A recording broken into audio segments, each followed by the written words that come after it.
Traditioneel starten de scootjes op Jennewaard op noemer van de wal, maar dat zou deze keer net kennen. De wind is zuid-zuidoost en dat betekent dat de rikst alle 14 scootjes op sleep meenam naar de Saanemar. En dan op de Saanemar, daar volgen ze het startschot en kunnen ze het spul erbij draaien voor de derde wedstrijd van dit SKS-kampioenschap. Een lange sliert en eerst als alle scootjes op de Saanemar binnen kan Sietse Visser het startsein aan en wordt het spul lossmieten. Bij start nummer 1 zeggen we hier Ljouwert, de fok erbij, het grutzeil erbij. Werkje, werkje, werkje. En dan maar zien dat je ze gauw mogelijk voortkomen kennen. Altijd spannende momenten in de vloot. Als we dan de route erbij pakken, dan zijn alle scootjes wol van de lange sleet uiteenzet. Maar de route die bestaat uit een kruisrak oer de Saanemar. Dan wordt er helemaal de Volkersleet inzield om de tonnen heen. En terug de windrichting koen nou de Oelekrieten en het Siertjep bezield worden. En dat betekent dat de scootjes alle keer voor de Prinsenhof deel kwamen. Voor het publiek dus geweldig. Voor de scootjes weer dreig, want er weer net een soort wind.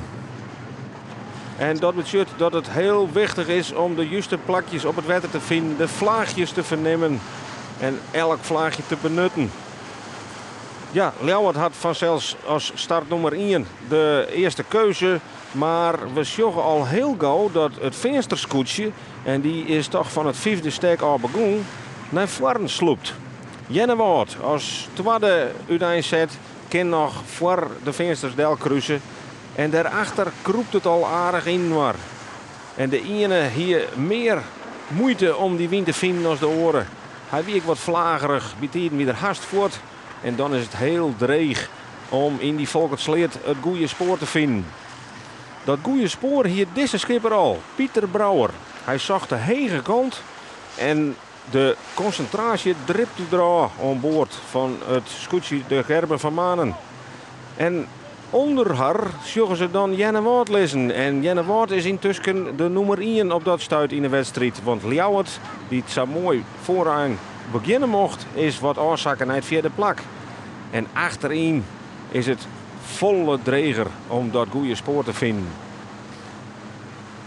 Dan zorgen we dat Gerard Pietersma als eerste de tonnen rond aan het eind van de Volkersleet.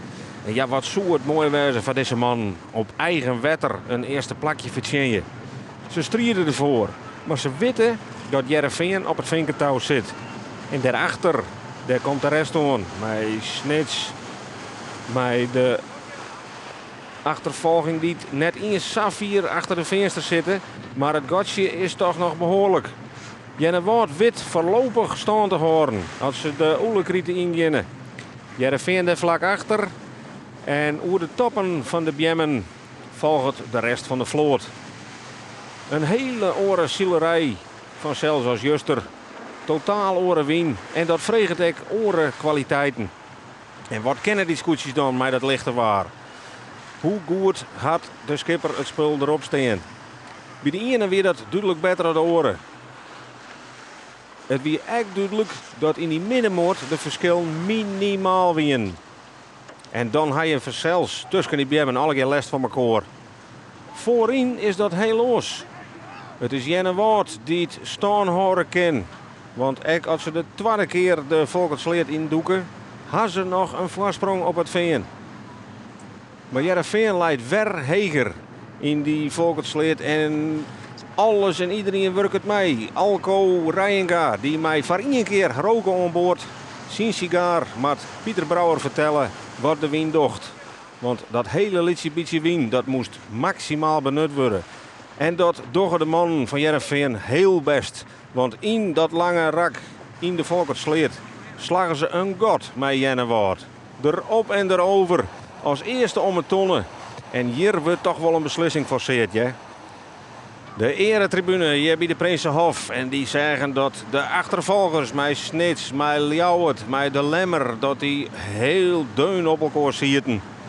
Jennewaard handhaaft heel kreeg dat tweede plak. Hij koe Pieter Brouwer net horen, maar handhaaft wel die positie voorin. Pieter Brouwer zielt verder en verder voort. En achterin is de strijd los om het derde, vierde, vijfde plak. Snits, Ljouwert, De Lemmer, Bolzert er nog voor. Maar het is de derde wedstrijd die de eerste overwinning oplevert voor Heerenveen. Het kampioenschap is voor hun nou echt begonnen. De uitslag van Jennewoord. Heerenveen dus op het eerste plak. Dan Jennewoord, Bolzert, De Jouwer op het vierde plak. Van Grauw, Snits en Starum. Dan naar de tweede zijde. Dan zien we De Lemmer, Drachten, Ljouwert. Huzum op het over de plak met altijd meter. Dan wordt zijn Langwaar en Drachten. Krijgen we de stoorn naar 3 wedstrijden. Zat hij nou zield binnen. De koprenner Douwe Visser met Grauw. Van Dirk-Jan Rijnga met De Jouwer. Dan Douwe Visser van Snits. En dan op het vierde plak Bolzert, het Heerenveen. En dan geven we het hele rietje samen naar onderen. Op de tweede zijde zien we dan op het negende plak Drachten, Albert Visser. Dan Drachten van Jitse Mink, Starum, Wortzijn, Huzum. En op het laatste plak Langwaar met Jeroen Pietersma met zo'n 30 punten.